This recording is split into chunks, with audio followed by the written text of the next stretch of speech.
So essentially, we played Dark Souls. It was a great game. One of the best games I ever played. And in my opinion, the combat in the game is incredible. Hopefully he goes into this. Hopefully. Go into how the hitboxes work and how the enemy AI behaves on certain conditions. That would be awesome, because there's one condition that every Dark Souls player will learn. If the boss is staring you down and you're staring the boss down, right? You're making the dance, right? You're looking each other into the eye and you decide to drink a potion in that instant, the boss will see that and attack you immediately, because he knows you're locked into the potion animation and he's going to use that chance to attack you. That is the one thing that every Dark Souls player learns, and if you didn't know that, well, now you do. We are supposed to only watch from 750 onwards, because the other ones are basically lore and base mechanics, which is not something we are interested in, and I'm pretty sure the video is quite long. Yeah, it is. Okay, let's see. Hopefully he goes into all of that. I'm very excited. I love Dark Souls. One of the best games ever. All characters in Dark Souls at any point in time, be they fodder, allies, merchants, enemies or bosses, are built to recognize, establish and satisfy goals. A goal can vary in its purpose and gameplay complexity. Many of these simplest of goals are ones that players will recognize throughout their time fighting NPCs in Dark Souls. Walking around their local environment awaiting the player, turning to face you, chasing you, and entering combat once in range. Applying a variety of combat moves, only to then retreat and return to the area of the map you first found them if you run far enough away. These are all goals. Even staying in position and standing idle is technically a goal. You know who stays in position and idles and then shoots bows at you, so that when you run across the roofs of the city, they can push you from the roofs? Everyone that played Dark Souls knows who I'm talking about. These two archers.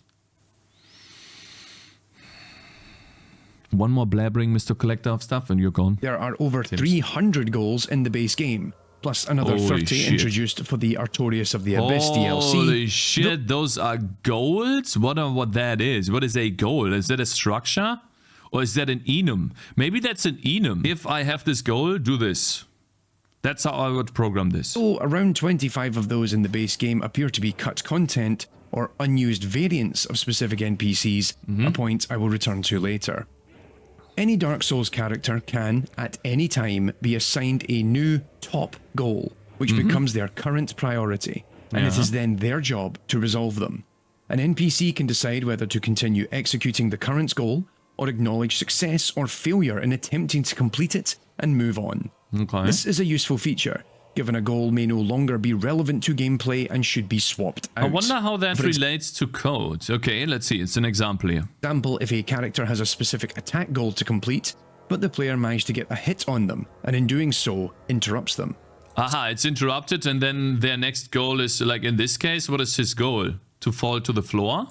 Some goals are denoted as common and are used by a variety of NPCs, often with their own interpretations of it, while many listed in the codebase are unique to a given character. This process implies the use of a planning system, a topic we've explored many times over the years here on AI in Games. In fact, our very first episode was all about the AI of fear, which used a technique known as goal-oriented action planning that searches for a sequence of actions to satisfy a goal. Each action carries preconditions, which are rules on whether... Man, this is so complicated, brother. Holy shit. Am I stupid? Are you in cover? Yes. Is the player in range? Yes. Is there fallback? No. Are you at fallback? I wonder what that means. No. Have you retreated? No. At fallback is currently at the fallback location. Ah, he is at the fallback location and he found a fallback. We have in cover true. Player is not in range. We found a fallback. I wonder what at fallback means and retreated means. Basically, every action is executed if the rules are satisfied. So these are the rules. The booleans are the rules. And then a certain action is checking for these rules. Aha. This is attack from cover action. And I wonder what that is. You can see it here, I guess. It's retreat. That it can be selected based on the current state of the game. Once a plan of actions is built, it then translates the execution of those actions to a finite state machine. But Dark Souls is doing something quite different. Awesome. Dark Souls is doing something different. That's awesome to hear.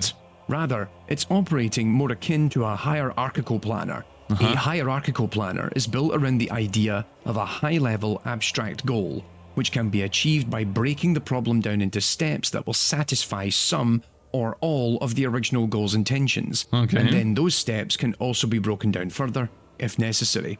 Now, we've seen this in previous episodes of AI in games through Hopefully he shows code. I would love if he shows code. use of what is known as an HTN or Hierarchical Task Network Planner.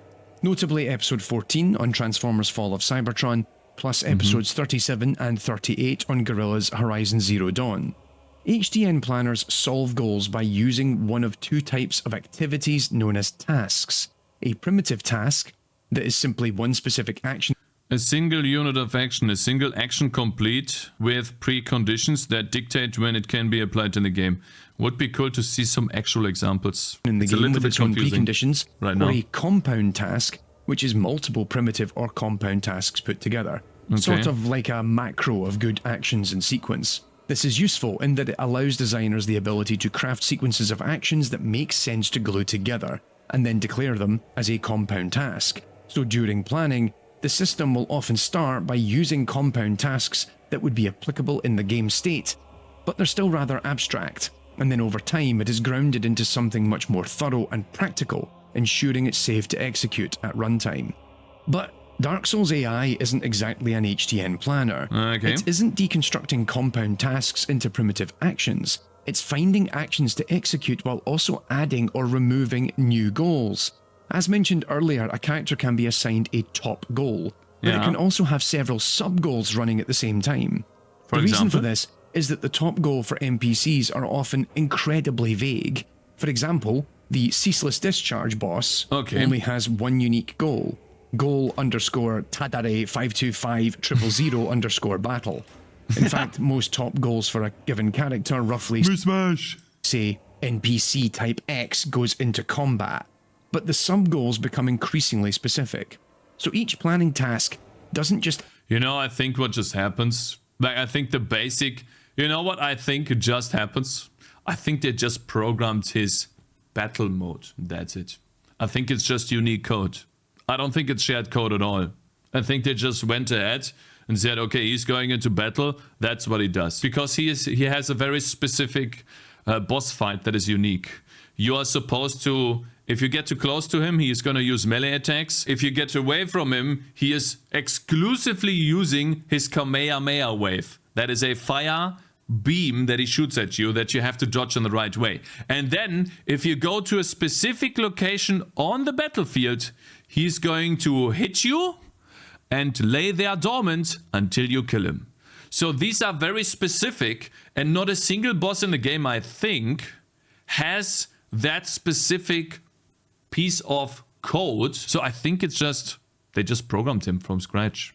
That's what I assume, because it's the one that makes the most sense and it's the fastest. Actions in the game, it also adds new sub-goals that it must solve after executing the current task, and it will do so by finding a new task it can execute that will address the sub-goal. So for example, an NPC in Dark Souls is in combat, and it decides it will execute a dodge or a roll, but it also adds a sub-goal to block, and another sub-goal to attack the player. It will then seek to complete the first sub-goal once the dodge is completed, and then pursue the second sub-goal. This allows the NPC to play more strategically when necessary. This also allows for... I think the sub-goals are added in reaction to what the player is doing. So for example, if the player is running at you and he's currently mashing his attack button, then it is more likely that the enemy is going to dodge. So for example, a Black Knight would dodge your attacks if you just swing at him. Combos of attacks and strategic movements, where each attack adds a new sub-goal to continue the combo. But in execution, the combo might behave slightly differently. I don't think so. Like, are you 100% sure? Are these a real goal, common combo attack, combo repeat? Like, this is this combo attack, well, the attack that he does. Combos of attacks and strategic movements, where each attack... So this attack, like this, is an attack that everyone does. That's one animation. if you let the animation finish, they are just going to continue doing that. I don't see this being a repeat. This is just an animation playing. He decided to use this attack from his arsenal of attacks. He has multiple attacks. He has a jump attack. He has a very fast, like, slicing attack that does a lot of hits in a very short period of time. And then he has like this double slash and maybe more. I've never actually seen these guys block. But I could be wrong, maybe they do block. Combo. It's a bit odd. But in execution, the combo might behave slightly differently, depending on what's happening in the current state of the game. And so interestingly, Dark Souls AI appears to adopt ideas from what is known as hierarchical goal network, or HGN planning, a technique that, rather than decomposing abstract tasks into concrete actions, it decomposes goals into sub-goals and finds the correct actions to apply along the way.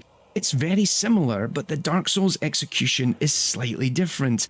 Given it doesn't decompose goals into sub-goals, it just keeps adding or removing new goals based on the game state and the NPC's performance. Interestingly, HGN planning is, to my knowledge, seldom used in games. In fact, the only other game I know of that uses it, Ara History Untold, is a 4X game that is being released later this year in 2024. Though if anyone else knows of examples of this, do let me know in the comments. From my perspective, what is perhaps the most interesting aspect of this is that Dark Souls was released in 2011, and while HDM planners have existed since around 1995, I think that he's doing a slight mistake here, trying to map Dark Souls to existing concepts that he has learned, because maybe they're just not doing any of that at all.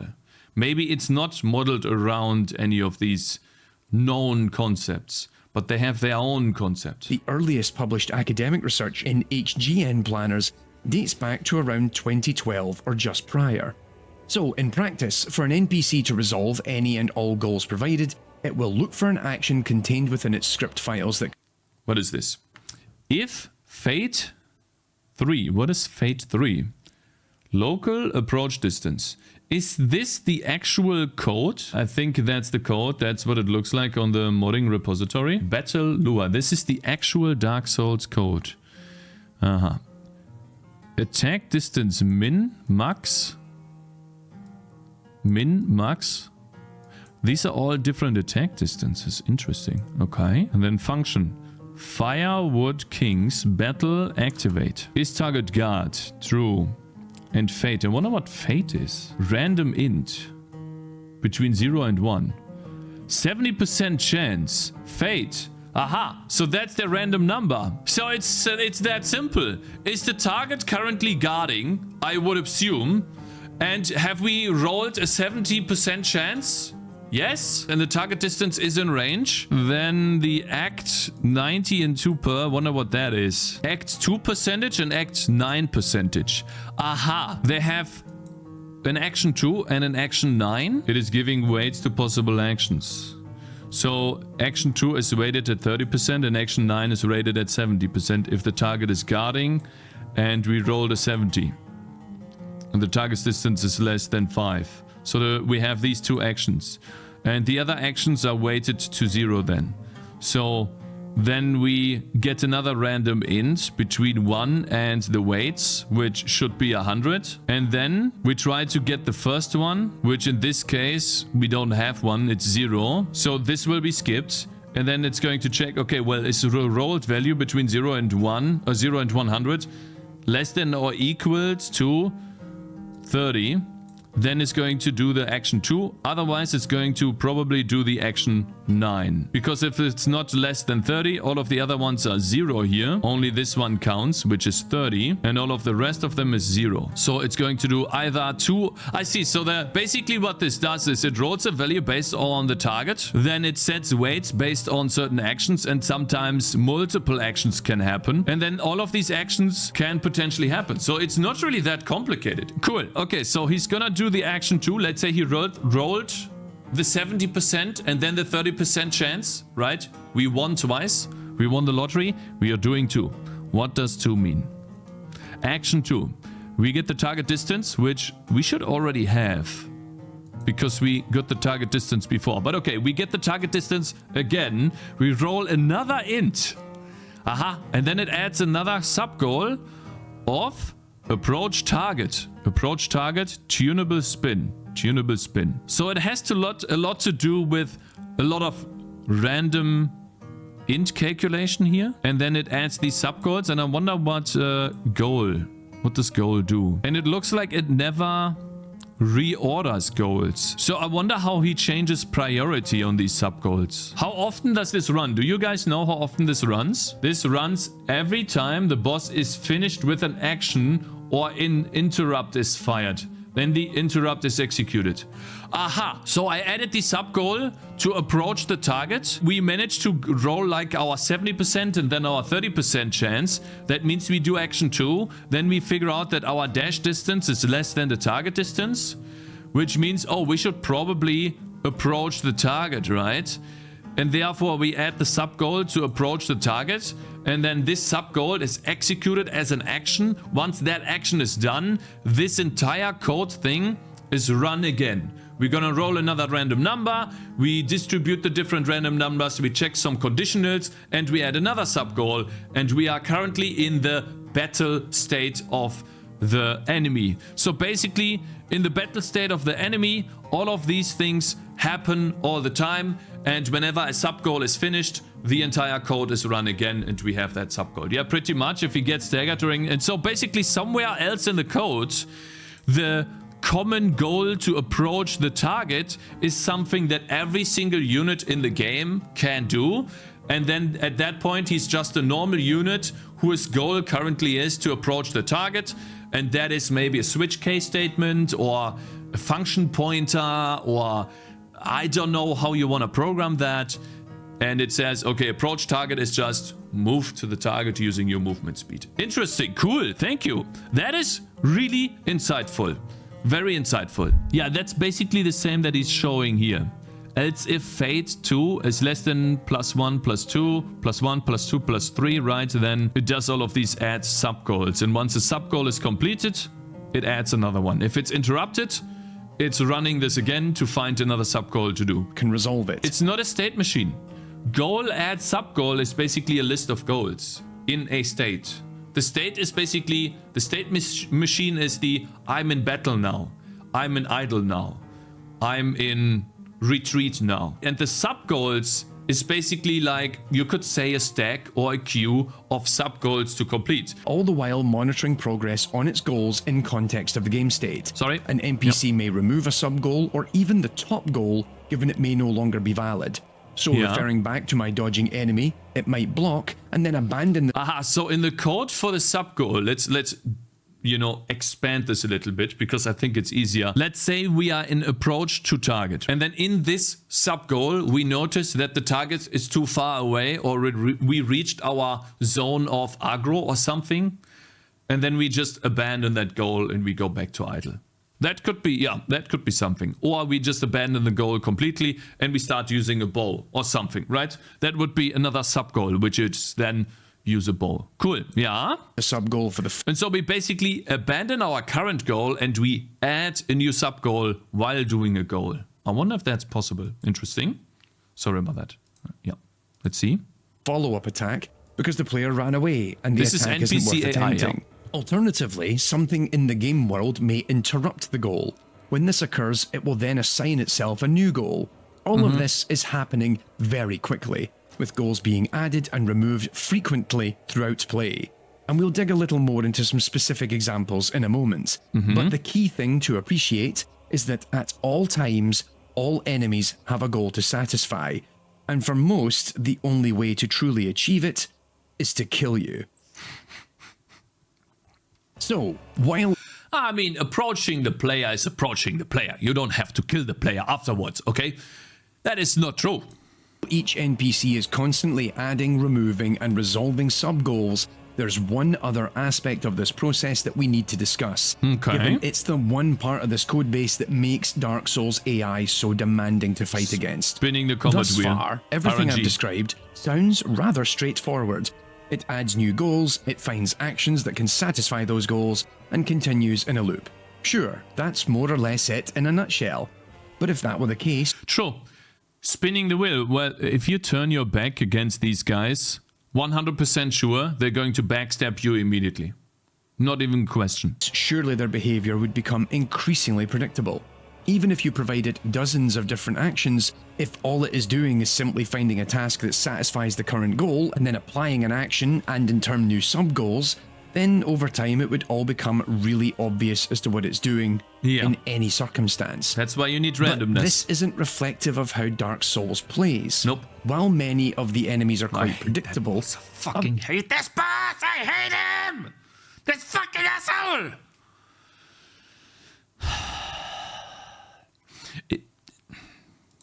I dodged. Others take much more time to understand. Despite most enemies, even bosses, only having a handful of attacks, it can often be difficult to learn attack patterns, given there is little consistency. An enemy may approach and start combat using one attack in one instance, and then a different one the next time. When players are in a standoff waiting for an opportunity, it can still prove rather difficult to predict, even with hours of experience playing the game. So what's going on here? Oh, I hate that. Each NPC has multiple behaviors it can execute in the codebase. Some are common functions for types of attack, while others are more complex, and both tell the system which actions to execute and possibly add or remove goals. But in many of these behavioral functions, the AI does three really interesting things. First up, a lot of actions and goals are highly sensitive to the current state of the game.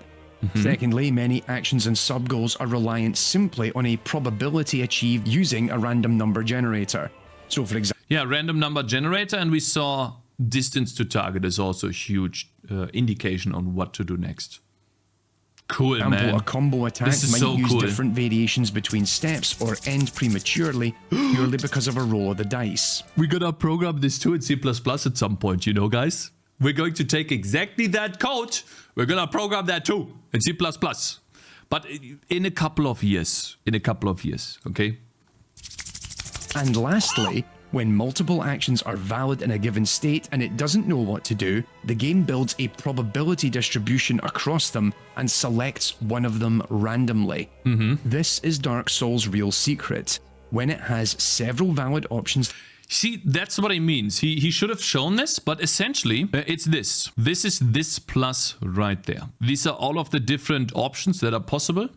And this is the distribution. 28% action 1, 20%, let's say throw is 1, right? We don't know if it's 0.25 here. 20% to do 2, 15% 0. I still don't understand the 0. And then 37. Very cool. Very, very awesome. And then it does action 6. Cool. To pick from. It selects one action at random. But the randomness is finely tuned by designers.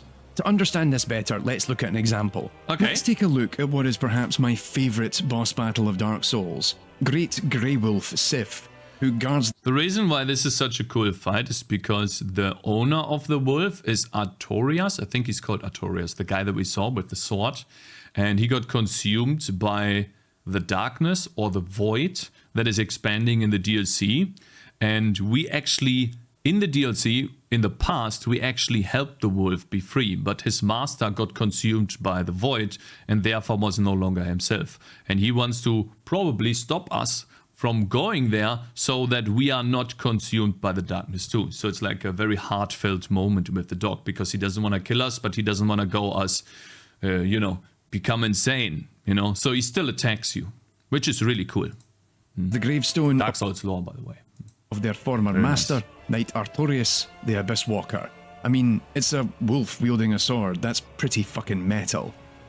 Sif has 5 main attacks: a horizontal swing of the sword, a 360-degree sword spin, an overhead swing where she gets on her back paws, a backflip to gain some distance, and a charge attack, which is not used all that often during combat. If we take these 5 actions that Sif has available, we could just pick one of these actions at random, assuming they all satisfy the same goal, which for the sake of this example, we'll assume they all do. If we were to pick them randomly, this would give each action a 20% chance to activate, totaling up to 100%. I think very basic AI would be to give all of these a weight, and then the player will figure out, okay, so the horizontal swing has a 50% chance to happen, and then all of the other ones are distributed more unevenly. So maybe that one, the backflip, is more uncommon than the overhead swing. But most of the time, we're going to have the horizontal swing. But Dark Souls doesn't do that. They take into account what the player is doing too. That's the crazy thing about it. So they basically react based on what the player is doing, and then the distribution is always different. So your player could be standing off, running normally. The distribution could be 10, 20, 40, 10, 20 or something. But then if the player is close to you, the distribution could be much different, right? It's always also dependent on the range, which is so cool. It's like a genius. It makes no sense. And then there's always different actions depending on what you do. Yeah, it's so cool. But it's awesome. Let's visualize. So, for example, the asshole Titanite demon.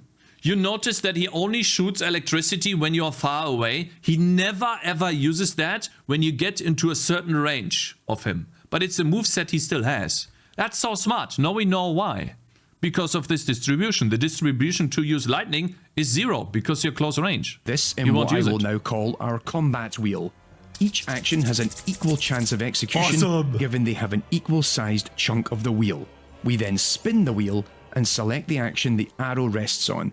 This is a simple version of random selection, where each action has an equal share of the probability distribution. God, this is so cool. But Dark Souls combat wheel is quite different. Yeah, it's Rather different. than splitting the wheel such that each action has an equal chance of success, the probability distribution means that some actions have more chance than others of being selected.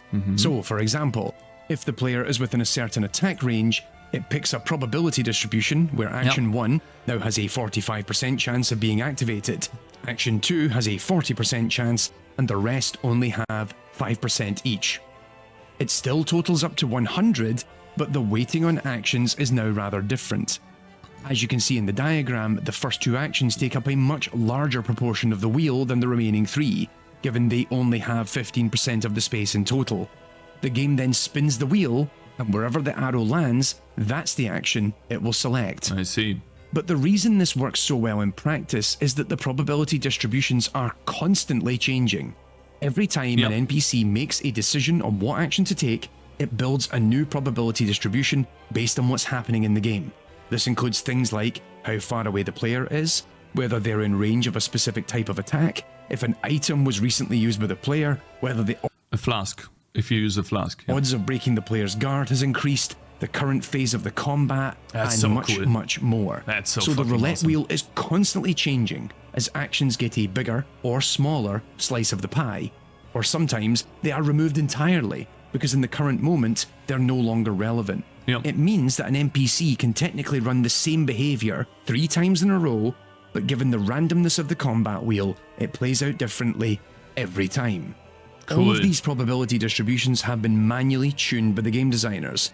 This means 2 things in practice. I'm pretty sure they had to just play the game a shit ton of times to understand that it feels right, yeah.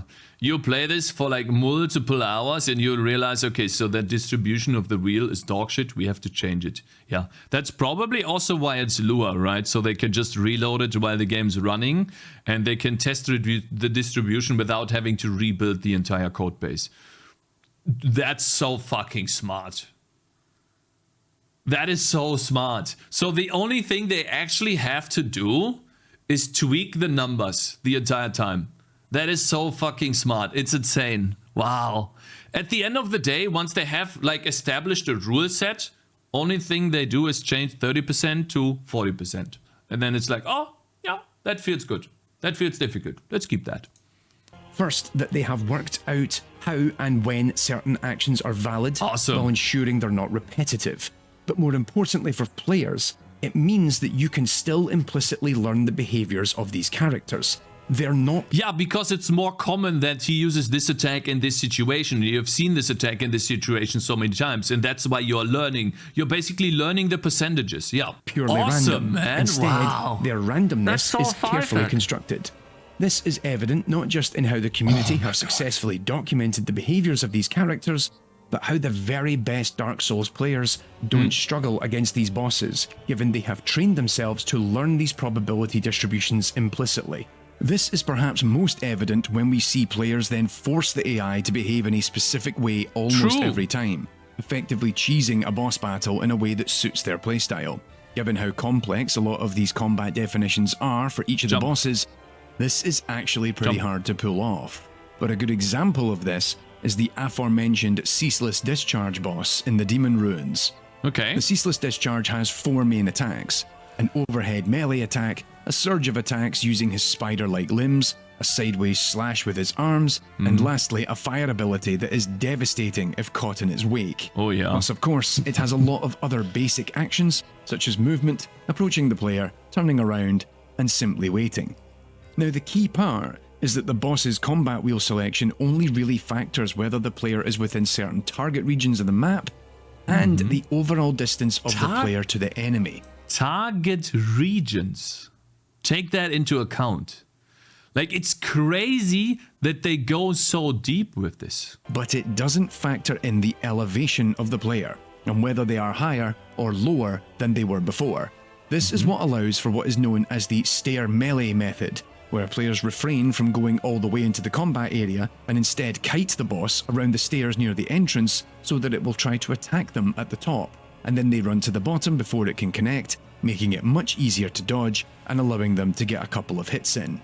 This real concept does I killed the boss by dodging the Kamehameha wave. Have some overlap with the notion I of had 1 HP left. utility AI, which we've explored over in my AI 101 series. Utility AI is great for determining the value of an action or goal in the current context. So in Dark Souls, it's worth thinking of it as a utility calculation that gives the probability of each action being selected for the next spin of the combat wheel. Cool. Okay, the big technical... Okay, and this is more lore, right? Which we are not that interested in. Really cool. That is a really informative video, and I'm gonna copy the timestamp that I had on Discord. If you guys wanna watch the full video, I think it's a really informative video. Not only in terms of the lore, if you're interested in lore, but also in terms of the technical aspects. And then if you guys want to take a look at some of the lure code, that is right here, the battle lure. This guy is called AI and Games. And if you guys would like to support him, there is also a Patreon right here. He has 400 members and what does he do here? Creating videos and on artificial intelligence in video games. So basically AI in video games.